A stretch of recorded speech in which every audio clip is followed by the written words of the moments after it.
दोस्तों व्हाट्सएप में एक न्यू फीचर्स अपडेट आए हैं जो कि यूजर नेम है। तो यूजर नेम क्या है और यूजर नेम को व्हाट्सएप में आप कैसे क्रिएट कर सकते हो और आप यूजर नेम को कैसे यूज कर सकते हो, सब कुछ मैं आपको पूरी डिटेल्स में बताऊंगा।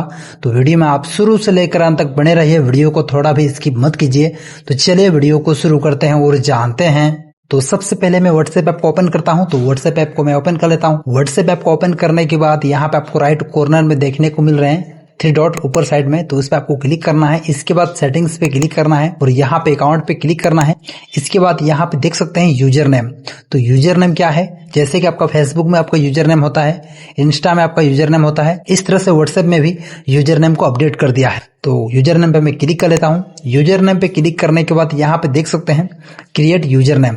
तो क्रिएट यूजर नेम पे क्लिक कर लेता हूँ और यहाँ पे देखने को मिल रहे हैं यूजर नेम को क्रिएट करने का ऑप्शन आ चुके हैं। तो अपने हिसाब से आप जो यूजर नेम आप रखना चाहते हो उसे आप रख सकते हो। तो यहाँ पे मैं यूजर नेम को रख लेता हूँ। तो दोस्तों देख सकते हैं मैंने यूजर नेम को रख लिया और यहाँ पे आपको देखने को मिल रहा है this user name is available, यानी कि यहाँ पे जो यूजर नेम अवेलेबल नहीं रहेंगे तो उस यूजर नेम को आप क्रिएट आप नहीं कर सकते हो। तो देख सकते हैं ये यूजर नेम मेरा अवेलेबल है, इसीलिए यहाँ पे साइंटिक भी लग चुके हैं। देखिए, तो यहाँ पे मैं अभी नेक्स्ट पे क्लिक कर लेता हूँ। इसके बाद इस तरह का इंटरफेस देखने को मिलेंगे।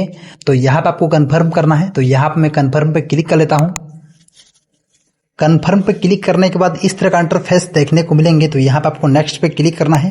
नेक्स्ट पे क्लिक करने के बाद यहाँ पे आपको देखने को मिलेंगे इस तरह का इंटरफेस। तो यहाँ पे आपको ऐड की पे आपको क्लिक करना है और एक की आपको सेट करना है। तो यहाँ पे देख सकते हैं ये की ऑटोमेटिक से सेट किया हुआ है। अगर आप इसे चेंज करना चाहते हो तो यहाँ पे आपको देखने को मिलेंगे गेट ए डिफरेंट की, इस पे आपको क्लिक करना है। तो यहाँ पे मैं जैसे कि क्लिक कर लेता हूँ। तो जैसे मैंने क्लिक किया तो यहाँ पे देख सकते हैं दूसरा कोड आ चुके हैं। तो यहाँ पे मैं इस कोड को ही सेव कर लेता हूँ। तो यहाँ पे मैं सेव की पे क्लिक कर लेता हूँ।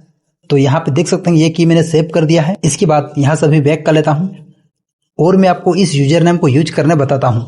इस यूजर नेम से आपके साथ कोई अगर बात करना चाहे तो इस यूजर नेम को आप बताओगे और जो आप की बनाए यानी कि जो आपने कोड बनाया उस कोड को भी आपको बताना होगा, तभी ही वो आपसे बात कर सकता है। तो इसलिए आपको की को बनाना होता है। तो यहाँ पे मैं जैसे कि प्लस वाला आइकन पे मैंने क्लिक किया और यहाँ पे आपको देखने को मिलेंगे सर्च वाला ऑप्शन पे आपको क्लिक करना है और यहाँ पे देख सकते हैं नेम, नंबर और यूजर नेम। तो यहाँ पे जैसे कि आप यूजर नेम को डायल करोगे तो यहाँ पे मैंने जो यूजर नेम मैंने बनाया उस यूजर नेम को ही डायल करके दिखा रहा हूँ, देख सकते हैं। तो यहाँ पे मैंने यूजर नेम को डायल किया और यहाँ पे नीचे पे ही देखने को मिल जाएंगे जो यूजर नेम जिसका आप डालोगे उसका यहाँ पे अकाउंट देखने को मिल जाएंगे। उस यूजर नेम पे क्लिक करना है और उसका जो 4 डिजिट का कोड है उस कोड को यहाँ पे आपको डायल करना है और आपका उससे आपका बात हो जाएगा जिससे आपको बात करना है। और इसी तरह से बना करके आप यूजर नेम को आप यूज कर सकते हो। तो आज का वीडियो में इतना ही। उम्मीद करता हूँ ये वीडियो आपको पसंद आया है तो वीडियो को लाइक करें और अगर आप हमारे यूट्यूब चैनल को अभी तक सब्सक्राइब नहीं किए हैं तो प्लीज सब्सक्राइब कर लीजिए और उसके साथ घंटे का बटन है उस नोटिफिकेशन को ऑन कर लीजिए ताकि हमारे हर अपडेट वीडियो का नोटिफिकेशन आपको मिले सबसे पहले। तो चले तो मिलता है अगले वीडियो में एक न्यू वीडियो के साथ, तब तक के लिए जय हिंद, वंदे मातरम।